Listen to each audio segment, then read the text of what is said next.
Do you know what is the movie that's won the most Oscars? Three movies are tied with 13 Oscars each. A really old one called Ben-Hur. A more recent one called The Return of the King. That's the Lord of the Rings one.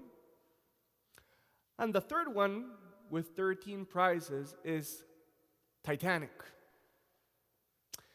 And this movie, Titanic, follows the story of this great ship that sunk in the middle of the Atlantic Ocean.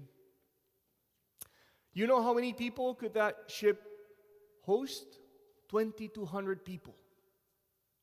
You know how many people died? 1,500 people died. 700 people were saved, though.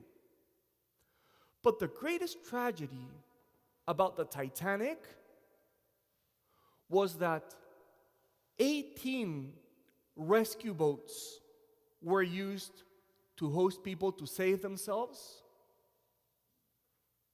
But almost 500 places were left unoccupied on those life-saving boats.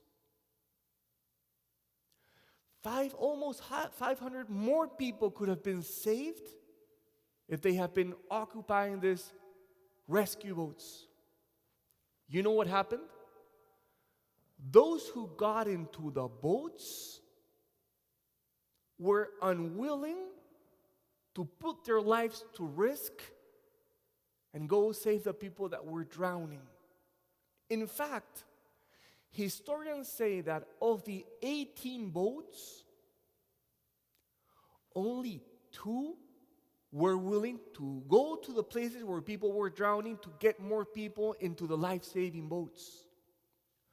When the other boats finally got their act together and started rowing to the place where they could save more people, there were only 9 survivors left. So you know what happened? The people that were in the rescue boats forgot what the rescue boats were for. They were more concerned, the people in the rescue boats, of their own safety and comfort than in going out there to risk themselves to save those who were drowning. In fact, this may sound impossible to believe, but there are accounts that the first-class people in the rescue boats were complaining about how they were uncomfortable in the rescue boats. Instead of going out to save those who were drowning. Why am I saying all this? What's the relationship between the story of the Titanic, of this tragedy, with the gospel today? There's a great relationship between those in the life-saving boat and us here in church. Why? Because sometimes Catholics, people that come to Mass, we become like those comfortable passengers in the life-saving boats. We become much more concerned about our own comfort here in church than about going to rescue those who are drowning. We become much more concerned about us being pleased and comfortable and warm in our church with everything according to our taste than going out there and pursuing those who are in need. John the Baptist, he was different. John the Baptist knew that what really mattered was announcing and proclaiming that Christ was the King, that he was the Lamb of God, and that he was the Son of God.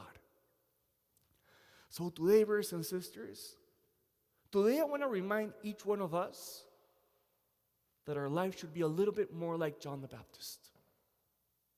That our life should look a little bit more like those who are in a boat, wanting to go rescue those who are drowning, than those who are in the boat, comfortable and happy with their position.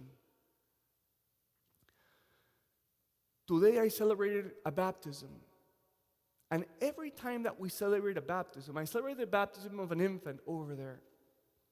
And every time that we celebrate the baptism of an infant, after the baby receives the water, do you know what happens next? Immediately after the baby is baptized with water, the thing that the priest does is he grabs holy chrism and he anoints the baby in the forehead. And he tells the baby, now that you're baptized, you've become priest, king, and prophet. And we anoint the baby because the baby, through his baptism, has become a prophet too. So what I'm trying to say to all of us here is that if you're baptized, you're called to be a prophet. If you've been baptized in water, you've also been anointed to be a prophet, like John the Baptist.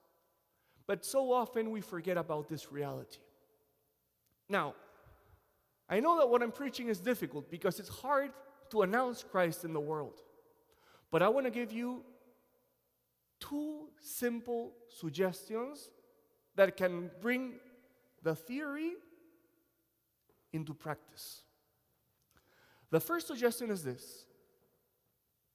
When you share the gospel with someone, don't try to convince them about morals or doctrine. Don't try to explain why the church believes this or teaches this or the other. That comes later. The first thing that we have to share is the good news of what Jesus has done in our life. We have to share that good news. We have to be able to tell people, this is what God means in my life, and this is what God has done for me, and this is how I've changed. Because people are not so much interested in getting a lot of doctrine or morals that comes later. What people want to hear is what God has done in your life. And my second suggestion is, what do I do with someone that I evangelize? Where do I invite him? Do I invite him to Mass? And my answer may come a little bit surprising, but I would say, don't invite new people to Mass. Mass is a strange place to bring new people. You know where you should invite new people?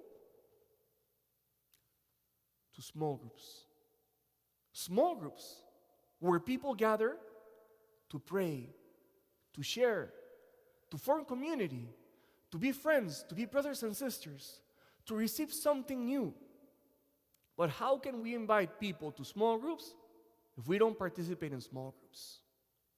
But this made so much sense because I once saw a video and the bishop was saying, we Catholics, we evangelize, we don't know where to invite people.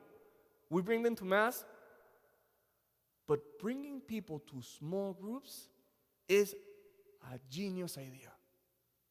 But that means that you too should consider joining a small group so that you could have a place where to invite new people. So today, brothers and sisters, let me finish with this question. Who do you resemble more?